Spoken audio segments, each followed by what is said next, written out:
The Zelenar warship Obsidian Wrath emerged from the void, its dark hull gleaming against the blue and green marble of Earth. Supreme Commander Vrax stood on the bridge, his 4 golden eyes narrowing as he regarded the planet below. Another primitive world. Another effortless conquest. The humans had not even attempted to greet them in space, had not launched a single diplomatic probe or warning beacon. They were prey who did not realize the predator had arrived. Vrax's mandibles clicked in amusement as his second-in-command, Colonel Zarkis, approached. Scans confirm rudimentary defenses, Zarkis reported. Ballistic weaponry, fossil fuel-powered vehicles, regional militaries with no unified command. They lack orbital fortifications. The war will be swift. Vrax turned away from the viewport. Deploy the first wave. I want their strongest forces obliterated before they understand what's happening. Within moments, Zelenar dropships descended, sleek black vessels slicing through the atmosphere, fire trailing in their wake. Plasma cannons unleashed energy beams upon human cities, reducing steel and concrete to molten slag. Battleships rained destruction from above. Earth burned. The first engagements were, as expected, effortless. Human pilots struggled in the skies, their jets hopelessly outclassed by Zelenar interceptors. On the ground, tanks and infantry were crushed under the weight of towering war mechs. Major cities fell in hours, their streets littered with the dead. Vrax watched from orbit, unimpressed. Then something changed. Reports filtered in of resistance. Not coordinated military efforts but something far worse. Zelenar squads stationed in occupied zones were vanishing. Not in large numbers, not in open battle, but in eerie, unexplained ways. A patrol would fail to report back, only for their remains to be discovered later, bodies torn apart, weapons missing. More unsettling, there was no evidence of energy-based attacks, no plasma burns. The humans were using blades, explosives, even their bare hands. Explain, Vrax demanded, his voice a low, guttural growl as he studied the reports. Zarkis hesitated, then spoke. They are adapting. Human resistance cells are using guerrilla warfare, ambushes, sabotage, hit-and-run strikes. They fight without honor, without structure. They fight to kill, not to win. Then eliminate them, Vrax said. We are trying, Zarkis said, frustration creeping into his tone. But they are relentless. They have no fear of death. In some cases they choose to die if it means taking us with them. Vrax's mandibles twitched. No fear of death? That was absurd. Every species understood the instinct of self-preservation. Even the most warlike races they had conquered knew when to surrender. It was why the Zelenar had triumphed for centuries. Their enemies broke before they could be exterminated. It was the natural order of war. But the humans weren't breaking. The reports worsened. Zelenar outposts were being raided, entire supply convoys wiped out. Captured soldiers were never found, only their armor, blood-stained and discarded like trophies. Some who survived spoke of a chilling phenomenon, laughter. Human warriors would strike from the darkness, killing swiftly, brutally, and sometimes they would laugh as they did it. Zarkis approached Vrax again, this time with something new. Helmet footage recovered from a slain Zelenar soldier. The playback began. A squad of Zelenar infantry patrolled a ruined human city. Their movements were careful, their weapons drawn. Rubble crunched beneath their clawed feet. The buildings loomed around them, skeletal remains of a once thriving metropolis. Then, without warning, the humans struck. They emerged from the wreckage like phantoms, clad in scavenged armor, wielding alien and human weapons alike. They moved with unnatural speed, their strikes precise, lethal.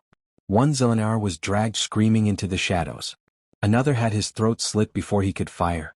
Their leader, a human with dark war paint smeared across his face, grinned as he plunged a serrated knife into a soldier's gut, twisting it with deliberate cruelty. The Zelenar fought back, firing plasma rounds, but the humans did not retreat. Even as they were shot, they pressed forward. One of them, his arm burned away by an energy blast, tackled a Zelenar warrior and bit into his throat with bared teeth. The screen flickered. The last thing captured was a human face, staring directly into the helmet's lens, eyes gleaming with something far worse than rage. Enjoyment. Then darkness. Vrax exhaled slowly as the recording ended. The silence on the bridge was palpable. We underestimated them, Zarkis admitted, voice hollow. Vrax said nothing. He turned back to the viewport, staring at the planet below.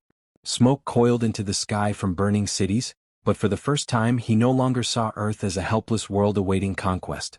He saw a battlefield where the enemy did not fear death. A species that did not break, that did not surrender. For the first time in his long and decorated career, Supreme Commander Vrax felt something unfamiliar curl in his chest. Doubt. The autopsy chamber aboard the Obsidian Wrath was silent except for the hum of sterile instruments. Cold white light illuminated the corpse on the examination table. A human soldier, his body riddled with plasma burns, his face locked in an expression that made the Zelenar scientists uneasy. He was smiling. Supreme Commander Vrax observed from behind a reinforced partition, his golden eyes narrowing. Beside him, Chief Biologist Zyril moved with precise efficiency, her segmented fingers slicing through flesh with practiced ease. She worked without hesitation, but her mandibles twitched, betraying unease. He fought until his heart stopped, she said, her voice carefully neutral. His wounds should have incapacitated him minutes before death.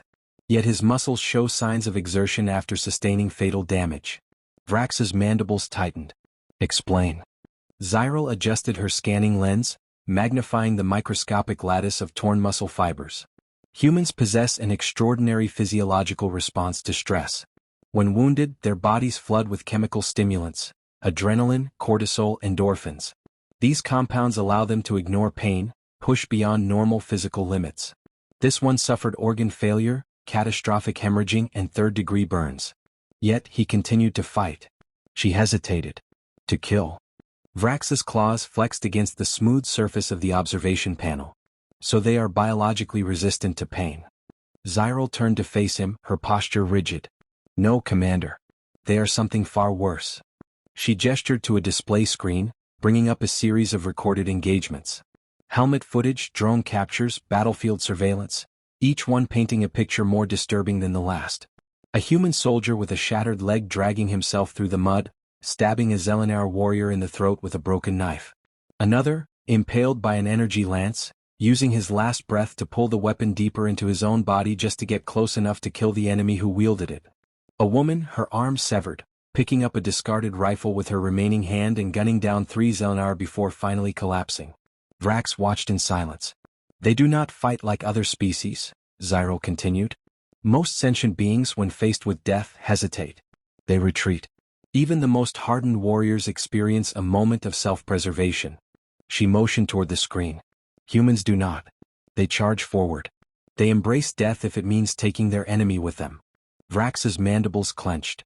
He had seen desperation in war. He had crushed rebellions, slaughtered armies. But this was something else. This was not desperation. This was something far colder, something that reeked not of survival, but of instinct. Why? The question left his mouth before he realized he had spoken it aloud. Zyril hesitated, then activated another display. This one showed something different, not battlefield footage but historical records. The screen filled with images of Earth's past. Endless wars, empires rising and falling, cities burned, civilizations raised. A species that had been at war with itself for millennia. Humans evolved on a world of scarcity, surrounded by predators that outmatched them in strength, speed, and natural weaponry, Zyril explained. They were weaker than the creatures that hunted them. But they endured. They did not just survive, they conquered. Their history is one of unending conflict, their cultures built upon war, their greatest technological advancements driven by the need to kill more efficiently. Vrax watched as nuclear fire consumed a city. As trenches filled with the dead. As soldiers, no different from the ones his forces faced now, screamed war cries that had echoed across centuries. They did not create weapons to defend themselves, Zyril said, her voice quiet. They created weapons to annihilate their enemies. Even when they had no enemies left, they turned their weapons upon each other. Vrax exhaled slowly. The realization settled into his bones, heavier than any battlefield loss. The Zelenar were conquerors. They expanded, they took, they ruled. But their wars had always ended. Their enemies had always submitted. Humans did not submit. A new recording played, footage from a recent battle. Zelenar troops, outnumbering the humans 5-1, closing in. Plasma fire cut through the air, incinerating those caught in the open. The humans did not fall back. They did not run. They laughed. A human, face streaked with blood, grinned as he leapt onto a Zelenar officer, jamming a blade between the alien's armored plates. Another, missing half his face, let out a ragged battle cry before pulling the pin on a grenade, embracing his enemy as they were both consumed in the blast. It was not war. It was something worse. It was a hunt.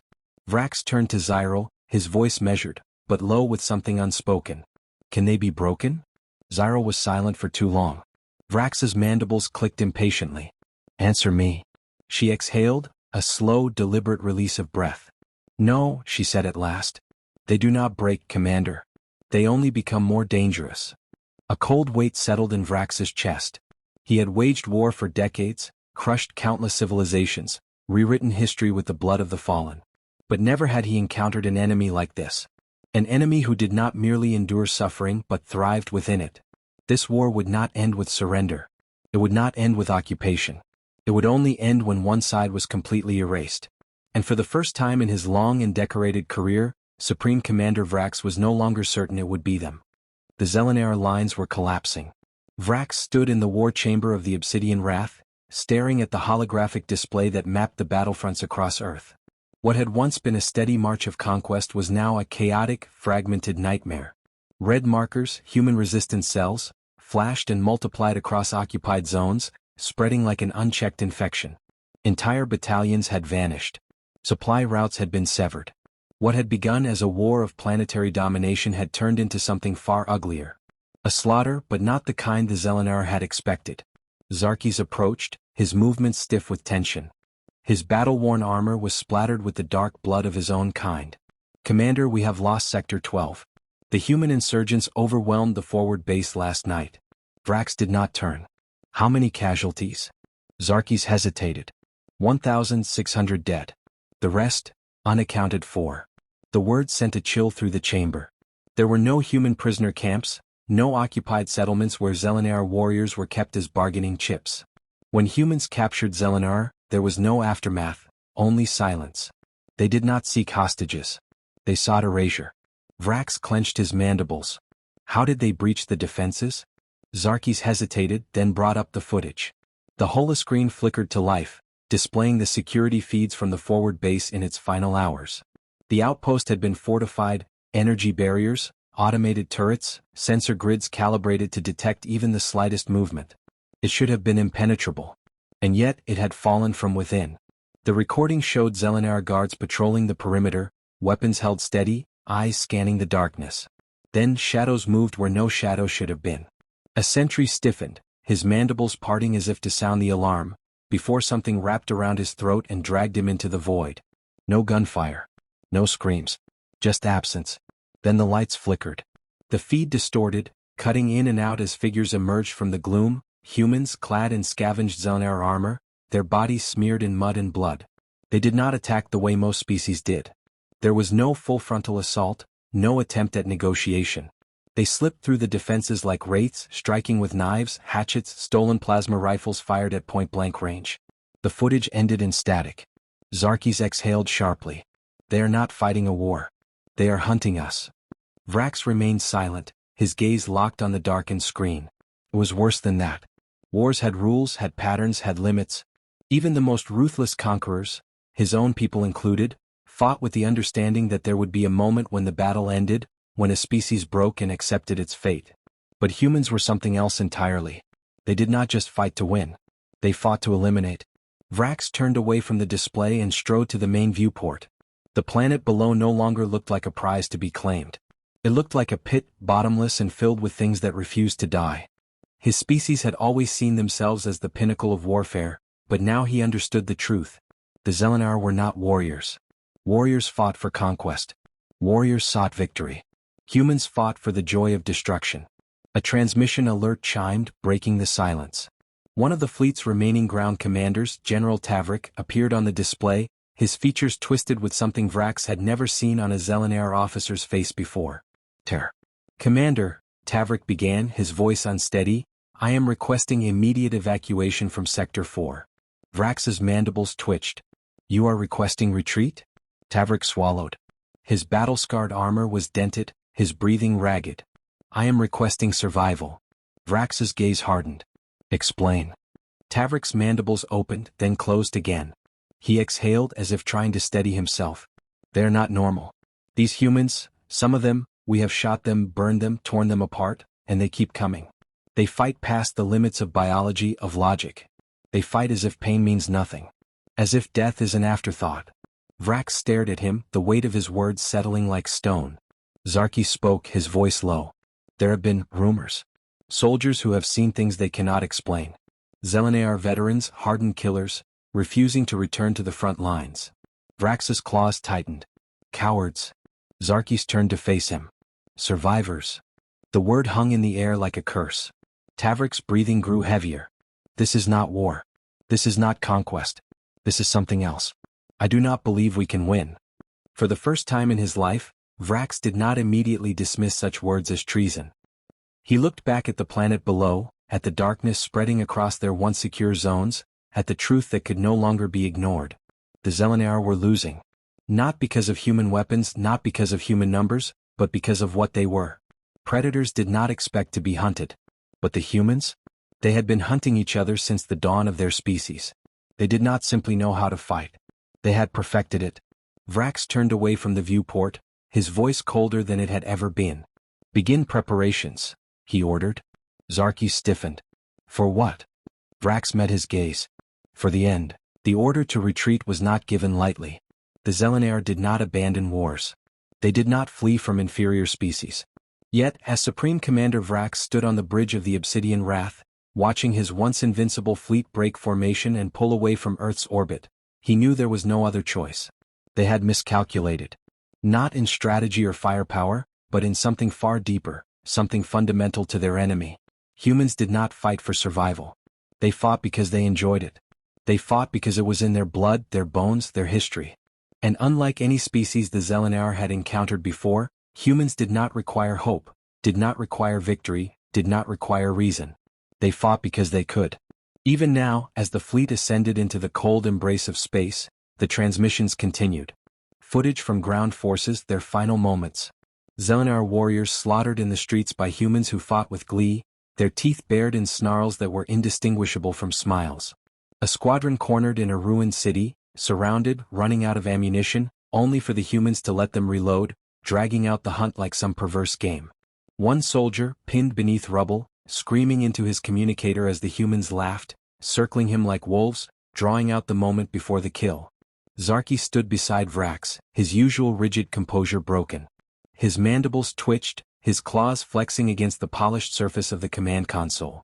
Commander, we cannot leave them behind. Vrax did not turn. We already have. On the main screen, Earth loomed below, a world not conquered, not broken, but alive in a way that sent a chill through his core. The humans had not only repelled them. They had enjoyed it. They had grown stronger from it. If the Zelenar stayed, if they continued this war, there would be no treaty, no surrender, no line drawn in the sand. The humans would not let them escape next time. They would follow. A final distress signal flashed across the screen. One of the last battalions still trapped planetside. A young Zelenar officer, his face contorted in panic. We are surrounded. They are playing with us, Commander. They let us think we had an opening and then they closed it. They do not want us to leave. They want us to. Static. Zarkis inhaled sharply, his golden eyes reflecting the dying transmission. They are not warriors. Vrax exhaled slowly. No. He turned from the screen, the weight of the truth settling in his chest like a cold stone. They are something else entirely. For centuries, the Zelenar had believed themselves unmatched. They had thought war was their domain, their birthright. But war had rules. War had limits. Humans had neither. As the fleet accelerated beyond the planet's gravitational pull, Vrax cast one last glance at Earth. The surface burned, not from orbital bombardment, but from the relentless, unyielding fire of a species that thrived in war. A species that had never been prey. For the first time in history, the Zelenar had found an enemy they could not break. And for the first time in his life, Supreme Commander Vrax understood what it meant to be afraid.